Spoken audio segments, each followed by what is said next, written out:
अस्सलामुअलैकुम नाज़रीन, किद्दां हो तुसीं सारे। उम्मीद है कि खैरियत दे नाल होवोगे, ठीक ठाक।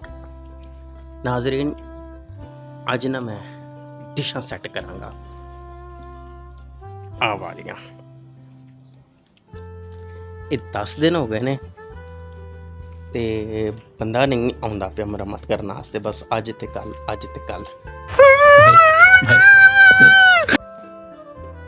लिहाजा इन्हां नूं मैं आप ही सैट करांगा।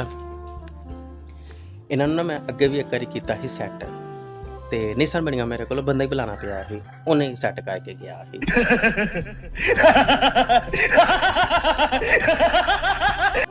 ते अज फिर ट्राई करने, अल्लाह खैर करे, इंशाल्लाह उम्मीद है कि हो जाएंगियां।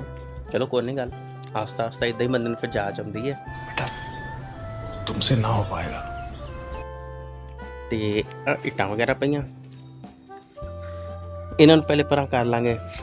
ये साड़ी जिहड़ी डिश है ना, ये पाक सैट 38 ईद सैट होई है, यानी ओहदे ते आउंदा जियो, ओह वाला जियो जेह्ड़ा आंदा नहीं, तुम जियो हज़ारों साल, ठीक है। ते इहदे ते साडा आउंदा ARY।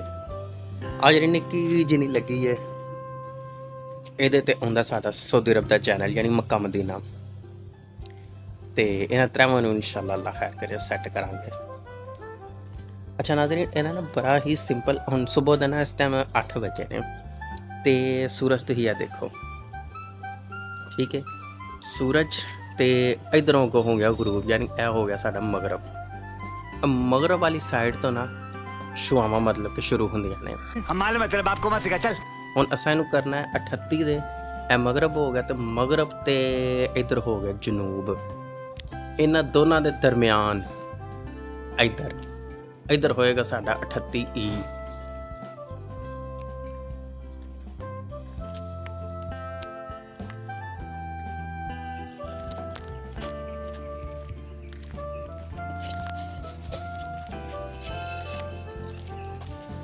नाज़रीन, इत्थे ना वजन रखिया सी, इट्टां रखियां हन, ए हटातियां ने ताकि सानू डिश दाएं बाएं मूव करन दे विच ना आसानी रवे। ते दूसरी डिश दियां अजे उस तरह ही ने, उन्हां नूं इस तरह हटा के ना ते इन्हूं ताकि सानू दाएं बाएं करन च प्रॉब्लम ना होवे। नाज़रीन, मैं ना सोचा ही कि बच्चों के ना उठन तो पहले मैं अपना काम मुकम्मल कर लाँगा, लेकिन मेरा काम मुकम्मल नहीं होया ते बच्चे मैनू तंग करन वास्ते उत्ते आ गए ने। बहुत ज़्यादा रोशनी होने सदका जरा ना तुहानू नज़र नहीं आ रहा होएगा, मैं PT20 दी जरा ना TP सैट की है, तो ये जरा ना मैं इंशाल्लाह सैट करांगा सिग्नल वगैरह।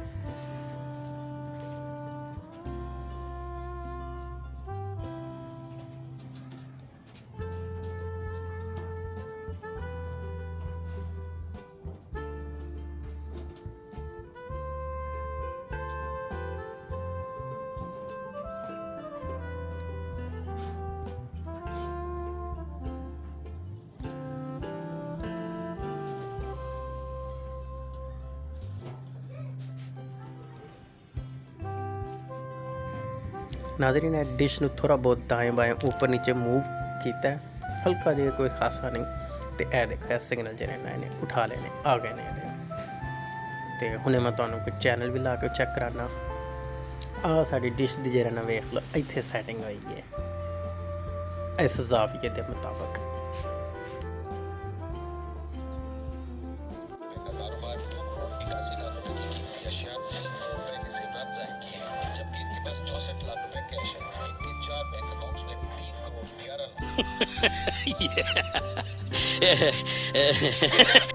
नाज़रीन, जी निक्की जिन्नी है ना, ये अपने आप ही सैट हो गई है, वो क्योंकि साडा डिश दा जी प्लेट सी वो मूव हो गई थी, इस वजह तो वो अपने आप ही जरा ना सिग्नल आ गए।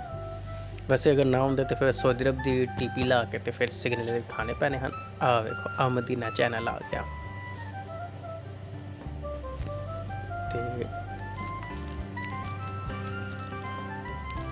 मैं रिमोट नाल चैनल अगे किया तो आ साडा मक्का आ गया। रोशनी घट होने सदका, सॉरी ज़्यादा होने सदका जरा ना तुहानूं हल्का जिहा नज़र आ रहा होगा बस। ਕੰਮ ਸਾਡਾ ਅਜੇ ਮੁੱਕਾ ਨਹੀਂ। ਬੇਟੀ ਵੀ ਮੇਰੀ ਉੱਠ ਗਈ ਹੈ, ਹੁਣ ਆ ਗਈ ਤੀਸਰੀ ਦੀ ਵਾਰੀ।